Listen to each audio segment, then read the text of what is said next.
शेतकरी मित्रांनो नमस्कार. ॲग्रो अपडेट आपल्या शेतीविषयक माहिती देणाऱ्या यूट्यूब चॅनलमध्ये सर्वांचे मनापासून स्वागत आहे. शेतकरी मित्रांनो, आजच्या व्हिडिओच्या माध्यमातून कापूस पिकासाठी 5वी फवारणी कोणती करायची, कधी करायची आणि कशासाठी करायची याबद्दलची सविस्तर माहिती आपण बघणार आहोत. आपण जर कापूस उत्पादक शेतकरी असाल तर व्हिडिओला शेवटपर्यंत नक्की बघा. शेतकरी मित्रांनो, आपल्याला कापूस पिकाची 5वी फवारणी ही साधारणतः कापूस पिके 100 ते 120 दिवसाच्या दरम्यान झाल्यानंतर आपल्याला करून द्यायचं आहे. कारण की शेतकरी मित्रांनो, 100 ते 120 दिवसाच्या दरम्यानचा कापूस पीक म्हणजे कापूस पिकाला बोंडसुद्धा लागलेले असतात, पात्यासुद्धा असतात, फुलंसुद्धा असतात आणि याच दरम्यान जो काही पाऊस बऱ्याच भागामध्ये चालू आहे त्यामुळे बोंडसड किंवा पातेगळ याचीसुद्धा खूप मोठ्या प्रमाणात अटॅक दिसून येतो. तर त्याचेसुद्धा नियंत्रण आपल्याला याच फवारणीद्वारे करायचे आहे. याच्या व्यतिरिक्त बोंडअळीचे सुद्धा नियंत्रण आपल्याला याच दरम्यान करायचे आणि याच्या व्यतिरिक्त जे काही रस शोषक करणारे किडी कापूस पिकावरती असेल त्याचेसुद्धा नियंत्रण आपल्याला याच फवारणी करायचे आहे. यामध्ये शेतकरी मित्रांनो आपण पर्यायाने बघणार आहोत आणि प्रत्येकाला आपण 2 ते 3 पर्याय सांगणार आहोत. त्यापैकी जो पर्याय आपल्या भागामध्ये उपलब्ध असेल त्याचाच आपल्याला नियोजन हे करायचे. त्यामध्ये सर्वात पहिलं जर बघितलं शेतकरी मित्रांनो, तर जो की सततचा पाऊस मागच्या 15 दिवसापासून संपूर्ण महाराष्ट्रामध्ये पडत आहे, तर त्याच्यामुळे आपल्या कापूस पिकामध्ये काही भागामध्ये बोंडसडसुद्धा दिसून येत आहे, तर काही भागामध्ये खूप जास्त प्रमाणात पातेगळसुद्धा झालेली आहे. तर सर्वात पहिले आपण बुरशीनाशकामध्ये बघणार आहोत, ज्यामध्ये शेतकरी मित्रांनो सर्वात पहिले आपल्याला क्रिस्टल कंपनीचे टिल्ट, ज्यामध्ये प्रोपिकोनाझोल हा घटक आहे, याचा 15 ते 20 मिलीचा प्रमाणे आपल्याला वापस 15 लिटर पंपाप्रमाणे वापर करायचा आहे. टिल्टमुळे शेतकरी मित्रांनो फायदा असा होईल की जे फूल हे बोंडाला बारीक बोंडाला पकडून राहतात, चिकटून राहतात आणि त्यामुळे बोंडगळ होते, बारीक बोंडगळ होते. त्याच्या व्यतिरिक्त पातेसुद्धा काढले जातात, त्याच्यावर नियंत्रण होऊन जाईल.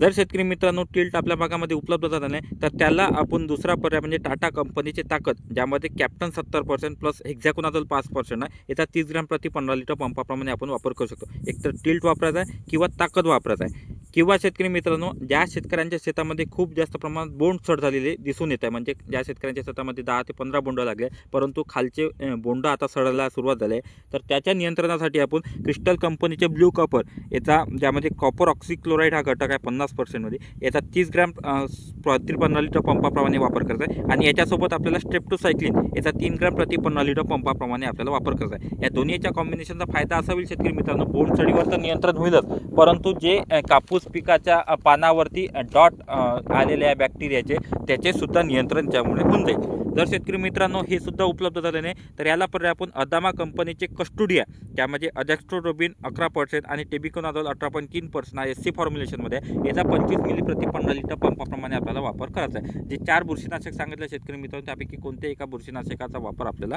5व्या फवारणीमध्ये यात करायचा आहे.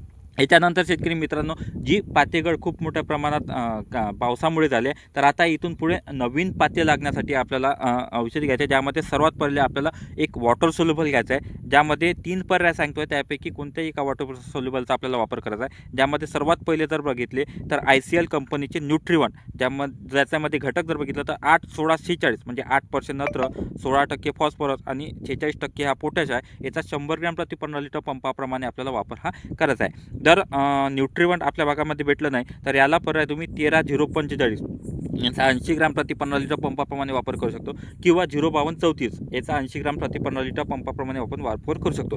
जे 3 वॉटर सोल्युबल सांगितले शेतकरी मित्रांनो, त्यापैकी कोणत्याही एका वॉटर सोल्युबलचा आपल्याला वापर हा करायचा आहे.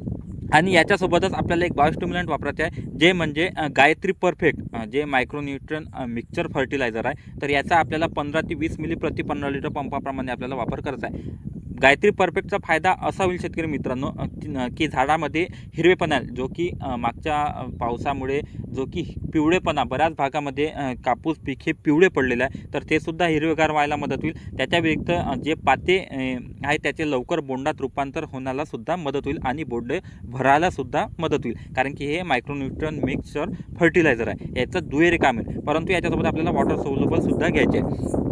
आणि याच्या व्यतिरिक्त शेतकरी मित्रांनो, बोंडअळीच्या नियंत्रणासाठी आपल्याला अळीनाशकामध्ये जे सुमिटोमो कंपनीचं याच वर्षी मार्केटमध्ये आलेलं आहे मेची, ज्यामध्ये प्रोपिनोफॉस प्लस डॅनिटॉलचा घटक आहे, याचा 30 मिली प्रति 15 लिटर पंपाप्रमाणे आपल्याला वापर करायचा आहे. किंवा इमॅमॅक्टिन बेंडोइड 5% असलेलं, याचा 10 ग्रॅम प्रति 15 लिटर पंपाप्रमाणे सुद्धा वापर आपल्याला करायचा आहे. एकतर मेची वापरायचा आहे किंवा इमॅमॅक्टिन वापरायचा आहे, किंवा डॅनिटॉल मिळाले ते सुद्धा वापरले चालेल, किंवा प्रोपेक्स सुपर मिळाले ते सुद्धा वापरले चालेल. जे 3 ते 4 अळीनाशक सांगितले त्यापैकी कोणत्याही एका अळीनाशकाचा आपल्याला वापर करायचा आहे। या व्यतिरिक्त जर रसशोषक किडी आपल्या भागामध्ये दिसत असेल तर त्यानुसार आपल्याला त्याच्यामध्ये घ्यायचं आहे। जसं पांढरी माशी जर खूप जास्त प्रमाणात दिसत असेल तर त्यामध्ये आपल्याला बेस्ट ॲग्रो कंपनीचे रोन पेन याचा 30 मिली प्रति 1 लिटर पंपाप्रमाणे वापर करायचा आहे। जर थ्रिप्सचा प्रादुर्भाव दिसत असेल तर पोलीस याचा 8 ग्रॅम प्रति 1 लिटर पंपाप्रमाणे आपल्याला वापरायचा आहे। रसशोषण करणाऱ्या किडीचा आपल्याला वापर इथून पुढे शेतकरी मित्रांनो गरजेनुसार करायचा आहे, कारण की ज्या काही भागामध्ये पांढरी माशीचा प्रादुर्भाव आहे तर काही भागामध्ये थ्रिप्सचा सुद्धा प्रादुर्भाव हा दिसत आहे। त्यामुळे फवारणी करायच्या आधी एकदा आपल्याला शेतामध्ये बारीक निरीक्षण करणे तितकेच गरजेचे आहे, त्याच्यानंतरच आपल्याला फवारणी आपल्याला करायची आहे। शेतकरी मित्रांनो, व्हिडिओमधील माहिती महत्त्वपूर्ण आणि महत्त्वाची वाटत असल्यास व्हिडिओला नक्की लाईक करा। तुमचे काही प्रश्न असेल तर कमेंटमध्ये नक्की सांगा, कारण की कमेंटमध्ये आलेला प्रत्येक शेतकऱ्याला आपण उत्तर देण्याचा प्रयत्न करतो आणि इतर कापूस उत्पादक शेतकऱ्यापर्यंत जास्तीत जास्त हा व्हिडिओ शेअर करा आणि चॅनलवर जर पहिल्यांदाच आलं तर ॲग्रो अपडेट आपल्या यूट्यूब चॅनलला नक्की सबस्क्राईब करा, कारण हे चॅनल आपल्या शेतकऱ्यांना धन्यवाद।